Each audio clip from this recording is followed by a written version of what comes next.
Stress urinary incontinence ఆడవారు ఫ్రీక్వెంట్గా ఎదుర్కొనే యూరినరీ ప్రాబ్లం ఇది. I'm doctor Gyan Prakash, urologist, Sri hospital, Guntur. ఈ స్ట్రెస్ ఇన్కాంటినెన్స్ ఫ్రీక్వెంట్గా middle age and post menopausal ఉమెన్లో చూస్తాం. ఈ ప్రాబ్లంతో సఫర్ అయ్యే వారిలో నవ్వినప్పుడు లేదా దగ్గినప్పుడు కానీ, బరువు లిఫ్ట్ చేసేటప్పుడు అబ్డామినల్ క్యావిటీలో ప్రెషర్ అనేది ఎక్కువయ్యి అది పొత్తి కడుపు కంట్రోల్ మీదకి ట్రాన్స్లేట్ అయ్యి యూరిన్ బ్లాడర్ నుంచి యూరిన్ అనేది కంట్రోల్ లేకుండా లీక్ అయిపోతూ ఉంటుంది.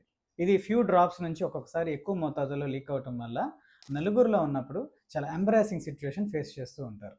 ఈ ప్రాబ్లంకి common causes or risk factors ఏంటంటే trauma during childbirth, chronic respiratory problems, obesity. అన్నిటికంటే కామన్గా ఇప్పుడు చూస్తున్న ప్రాబ్లం ఏంటంటే ఒబెసిటీ. అట్లానే ప్రీవియస్ పెల్విక్ సర్జరీస్ కూడా ఈ స్ట్రెస్ ఇన్కాంటినెన్స్కి కారణం అవుతుంది. ఈ ప్రాబ్లంతో సఫర్ అయ్యే వాళ్ళకి చాలా ట్రీట్మెంట్ ఆప్షన్స్ అవైలబుల్గా ఉన్నాయి. ఫస్ట్ అండ్ ఫార్మోస్ట్ ఏంటంటే life style modifications.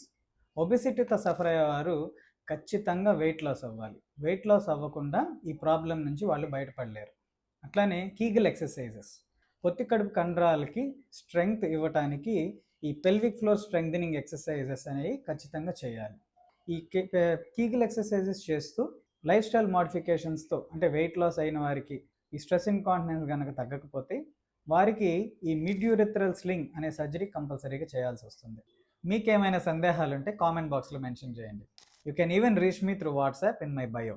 For more information follow my channel. Thank you.